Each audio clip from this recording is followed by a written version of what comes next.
What is up, guys? You got Not the Worst here, bringing you a video on where is worthwhile grinding in Drieghan based on some first impressions, as obviously it's only been 2 days. So what I did was grind a whole bunch out in Drieghan, and I had some of my friends also grind and track what they were getting and how useful it was for them and that sort of thing, so we could kind of put together a lot of hours worth of grinding in a short amount of time to get kind of an idea of what's going on. So the grind spots in Drieghan, if you're unfamiliar already, there are 3 of them. You have Bloodwolf Settlement, which is located here in regards to Drieghan. Further out, you have the Shira Ruins, located much further out, and off to the other side, you have the highest AP area, Sherakan Necropolis. Okay, so kind of a breakdown of each one. In short, I'm going to tell you that this one, well, we'll get to it. Let's go one time. So this is the Shira Ruins is being described as the new Fogans, if you will.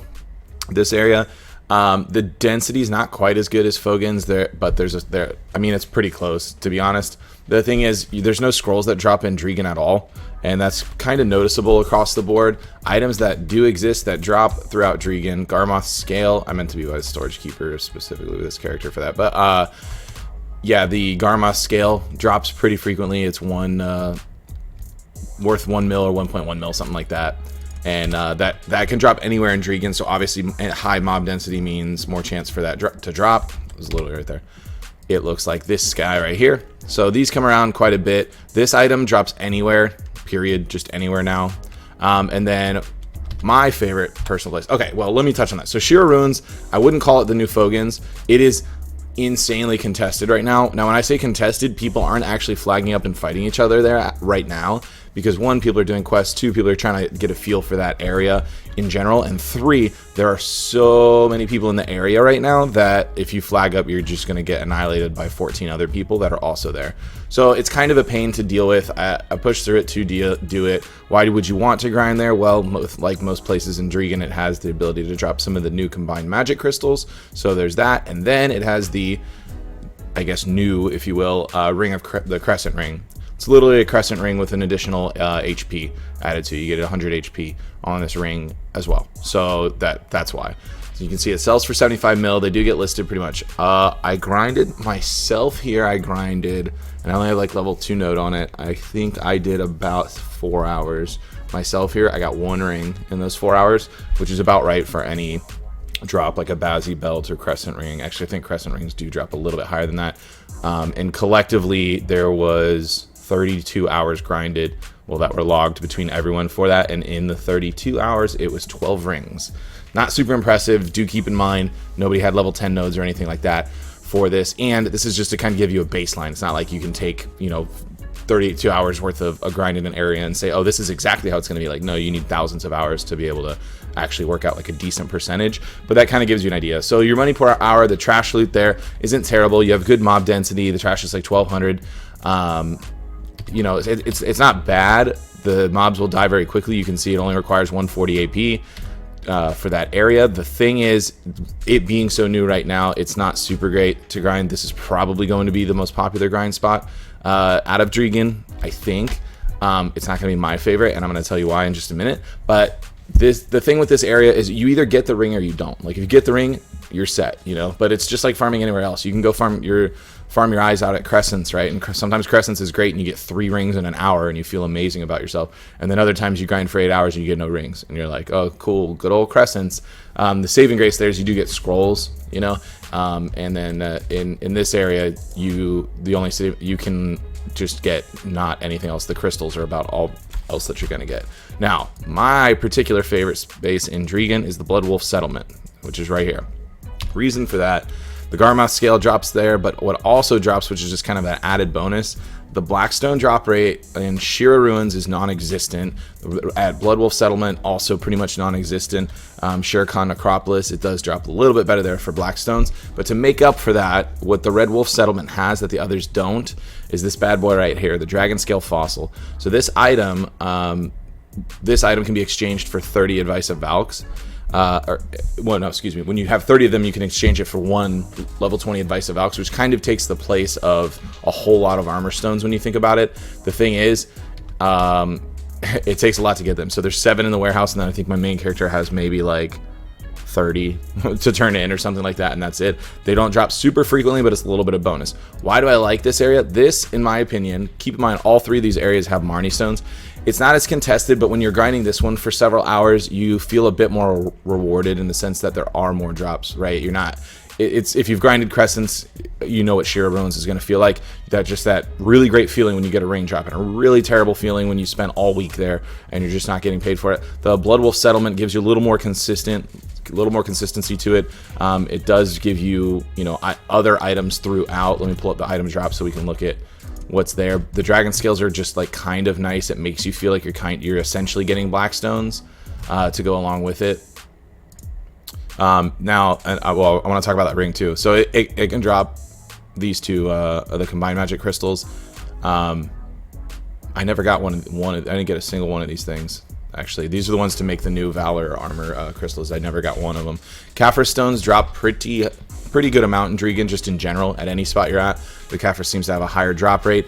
This place does have this blue armor, which probably drops on average, I want to say 1 per hour on average, but it's not. It's probably like once every 2 hours.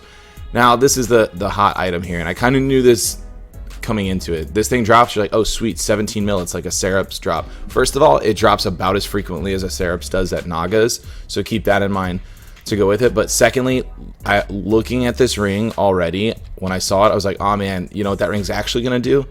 It's gonna never sell. It's just going to cake up the thing. So the first day of Drieghan, they were selling. Day 2 yesterday, they were selling here and there. Day 3, they're not selling. These are going to be loaded up. It's going to stay this way. It's going to be flooded, all kinds of stuff. Nobody's buying this ring, at least not right now. And then, I mean, yeah, at some point somebody could go in and get them at the cheapest list price, maybe make some pries and duos and get them sold that way. Or maybe you should keep your own and try and make them pry and then sell them from there and see if somebody buys it.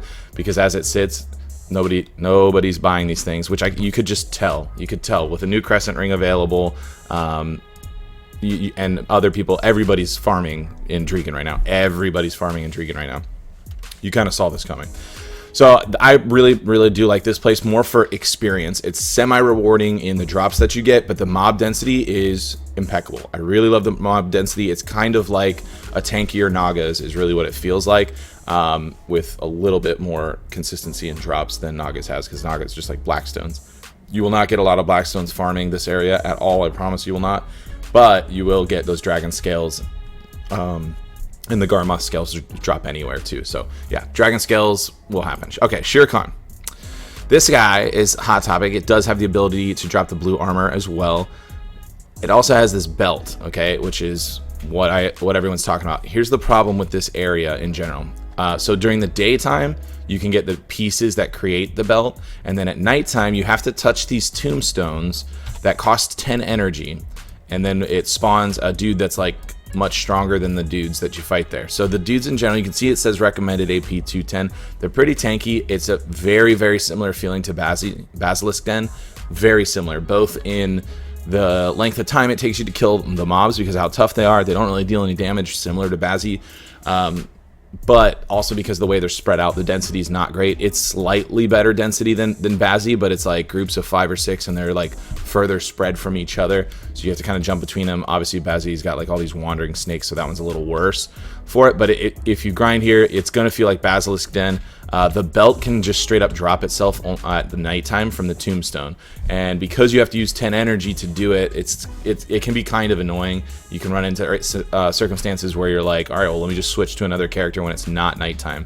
Also, keep in mind you have to use separate Marnie stones if it's daytime mobs or nighttime mobs, since they are different mobs. The Marnie stones for this area are independent. That's very annoying to manage inventory-wise. So this place, similar to what I said about Sheer Ruins, but even more so this place, this is very RNG dependent. You're getting a belt or you're not getting a belt. And I mean, you could get the drops to get the belt and just make one.